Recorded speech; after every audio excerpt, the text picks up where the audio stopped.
This YouTube channel does not promote any violent, harmful, or illegal activities. All content provided by this channel is meant for an educational purpose only.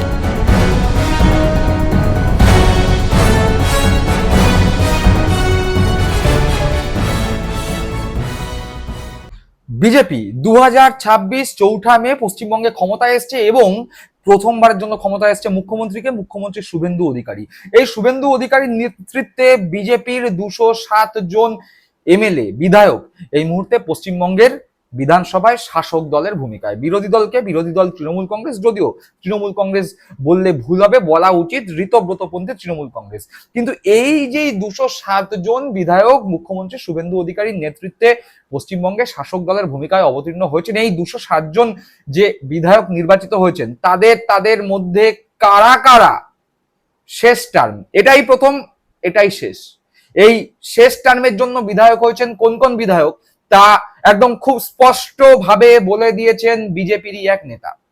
কোন বিজেপির নেতা, কোন BJP বিধায়কের এটাই শেষ term দেখাবো এই পর্বে। কিন্তু ইতিমধ্যেই আপনারা জানেন যে কুণাল ঘোষ তৃণমূল কংগ্রেসের মুখপাত্র, উত্তর কলকাতা জেলা তৃণমূল কংগ্রেসের সভাপতি, তৃণমূল কংগ্রেসের প্রতীকে নির্বাচিত হওয়া বিধায়ক, যিনি মমতাপন্থী বিধায়ক, তিনি এই মুহূর্তে ঋতব্রতপন্থী বিধায়কদের বিরুদ্ধে সরব এনসিপিআই সাংসদদের বিরুদ্ধে, আবার সরব রাজ্যে যে সরকার রয়েছে তার বিরুদ্ধে, শুভেন্দু অধিকারীদের বিরুদ্ধে।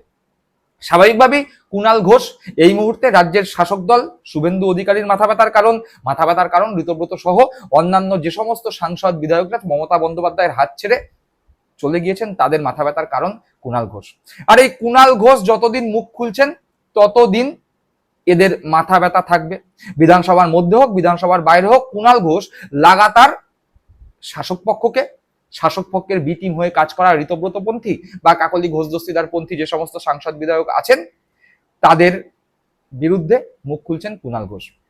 স্বাভাবিকভাবেই এই কুণাল ঘোষের মুখ বন্ধ করতে হবে এবং এই কারণের জন্য আমরা দেখতে পেয়েছি যে বিধানসভায় কুণাল ঘোষকে বলতে না দেওয়ার একটা সুন্দর পরিকল্পনা ঋতব্রতপন্থী তৃণমূল কংগ্রেস করে ফেলেছিল। কুণাল ঘোষ ছকটা ধরতে পেরেছিলেন। কুণাল ঘোষ ছক ধরতে পেরেই সরাসরি ঋতব্রতপন্থী তৃণমূল কংগ্রেসের বিধায়ক আখরুজ্জামান, যিনি পশ্চিমবঙ্গের এই মুহূর্তে বিরোধী দলের মুখ্য সচেতক, চিফ হুইপ, তার কাছে গিয়ে জিজ্ঞাসা করেন আমাকে কেন বলতে দেয়া হচ্ছে না, শোভনদেব চট্টোপাধ্যায় আমার নাম বারবার দিলেও কেন আমার নামটা কেটে দেয়া হচ্ছে, এই বিষয়ে সরাসরি প্রশ্ন করেন আখরুজ্জামানের কাছে। আখরুজ্জামান বলেন আমার উপর থেকে নির্দেশ আছে, তোমার নাম দেয়া যাবে না। এতদূর ঘটনা কি ঘটেছিল আপনারা দেখেছেন। তার পরবর্তীতে দেখেছেন এই আখরুজ্জামানের সঙ্গে কুণাল ঘোষ বাদানুবাদে জড়িয়ে পড়ে। কুণাল ঘোষ সরাসরি স্পিকারের কাছে চলে যায়, স্পিকারের কাছে গিয়ে বলে আমাকে কেন বলতে দেওয়া হচ্ছে না। স্পিকার বলেন যে এটা আমার দেখার বিষয় নয়, এটা আপনাদের দলের বিষয়, বিরোধী দলের বিষয়, আপনারা সিদ্ধান্ত নিন। আপনাদের দলের যে বিরোধী চিফ হুইপ আছে তিনি সিদ্ধান্ত নেবেন কে বলবে না, এই বিষয়ে আমি কোনো কিছু সিদ্ধান্ত নিতে পারবো না। তারপরে আমরা দেখতে পেলাম কুণাল ঘোষকে মার্শাল দিয়ে চ্যাংদোলা করে বিধানসভা ভবন থেকে বের করে দেওয়া হলো। দেখেছেন আপনারা, গোটা বঙ্গবাসী দেখেছে, পশ্চিমবঙ্গের বিধানসভার ইতিহাসে এক বিরল ঘটনা। ঠিক এরপরেই কুণাল ঘোষ একটা স্ট্র্যাটেজি নেন। কি স্ট্র্যাটেজি? এমন এক স্ট্র্যাটেজি নেন যেখানে কুণাল ঘোষকে যে বলতে দেয়া হচ্ছে না, এই বলতে না দেওয়ার বিরুদ্ধে তিনি অভিযোগটা কার কাছে জানাবেন, তিনি স্পিকারের কাছে অভিযোগ জানাতে যাচ্ছেন। স্পিকার বলছেন যে না, এ বিষয়ে আমি কিছু শুনবো না, এটা আপনাদের দলের বিষয়, আপনারা ঠিক করুন। তাহলে কুণাল ঘোষ যে বলতে পারছেন না এই বিষয়ে তিনি করবেনটা কি? এখানে একটি স্ট্র্যাটেজি কুণাল ঘোষ নিয়েছিলেন, সরাসরি আদালতে গিয়ে মামলা করেছিলেন। এবার আদালত সরাসরি বিধানসভায় কি হবে সে বিষয়ে নাক গলায়নি। আদালতের কাছ থেকে কুণাল ঘোষ একটি রায় নিয়ে এসছেন, যে রায়ে বলা হচ্ছে কুণাল ঘোষের কোনো অভিযোগ থাকলে সেই অভিযোগ তিনি জানাতে পারবেন বিধানসভার যিনি স্পিকার, সেই স্পিকারের কাছে। ফলত এই মুহূর্তে স্পিকারের কাছে যদি কুণাল ঘোষ কোনো অভিযোগ জানাতে যান, স্পিকার বলতে পারবেন না যে এটা আমার শোনার কর্তব্য নয় বা আমি এটা শুনতে পারবো না, এটা আপনাদের দলের বিষয়, আপনাদের চিফ হুইপের বিষয়, তার সঙ্গে আলোচনা করুন।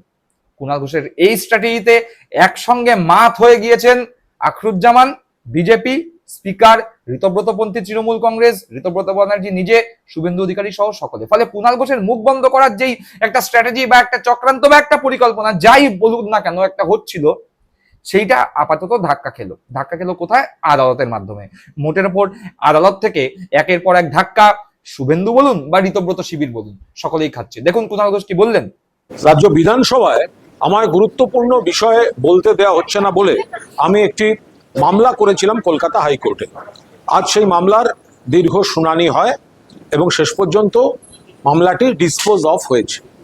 কিন্তু আমি এখানে খুব স্পষ্টভাবে বলতে চাই যে স্ট্র্যাটেজিক কারণে এই মামলাটি করা, আমি আমার আইনজীবীদের কাছ থেকে যা খবর পেয়েছি তাতে 100% আমরা সফল। কারণ এটা একটা বিরাট বিতর্ক ছিল যে পরিষদীয় বিষয়ে আদালত হস্তক্ষেপ করতে পারেন কি পারেন না, সাধারণভাবে পারেন না, এবং এ ব্যাপারে একটি 212 বা এই ধরনের একটি ধারাও আছে, এগুলো আমরা জানি। কিন্তু প্রশ্ন হচ্ছে তা সত্ত্বেও মামলাটা করলাম কেন। তো আমার এখানে খুব স্পষ্ট ব্যাখ্যা হচ্ছে, আমি যখন বলতে চাইছি তখন স্পিকার সাহেবের কাছে গেলে স্পিকার সাহেব বলছেন এটা আমার সাবজেক্ট নয়, এটা অপোজিশন চিফ হুইপ দেখবেন।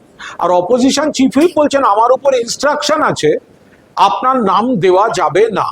অর্থাৎ আমাকে পিং পং বলের মতো এদিক ওদিক ঘোরানো হয়েছে, কিন্তু বলতে দেওয়া হয়নি।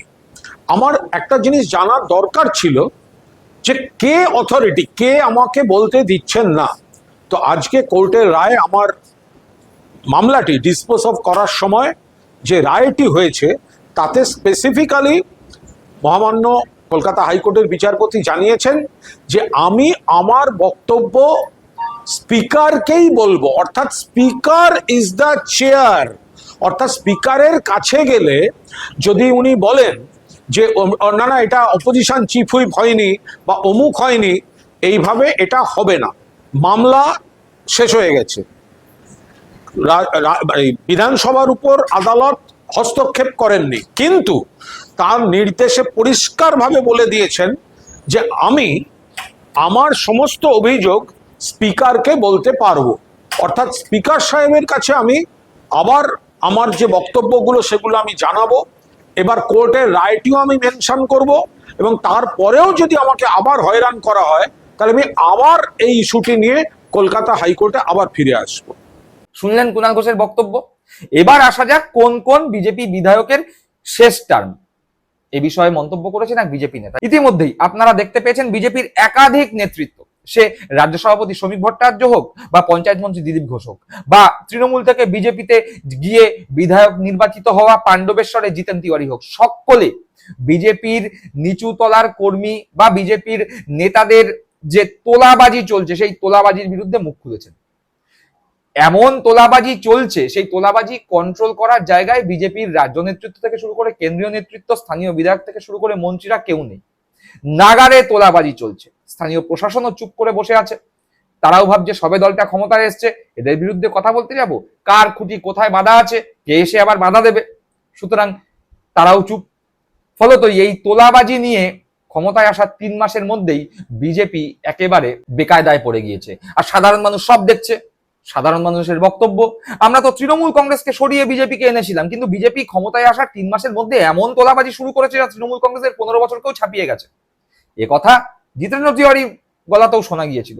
আর সেই তোলাবাজি নিয়েই এবার বিজেপির নেতা, প্রাক্তন সাংসদ, বিজেপির প্রাক্তন কেন্দ্রীয় কমিটির সম্পাদক অর্থাৎ প্রাক্তন জাতীয় সম্পাদক অনুপম হাজরা ফেসবুকে পোস্ট করে বলে দিয়েছেন কোন কোন বিজেপি বিধায়কের এবার শেষ টার্ম হতে চলেছে। মানে তারা এমন লেভেলে তোলাবাজি শুরু করেছে, মনে হচ্ছে এটাই শেষ টার্ম, এরপরে আর সুযোগ পাবেন না বিধায়ক হওয়ার, ফলে তোলাবাজি এখনই শেষ।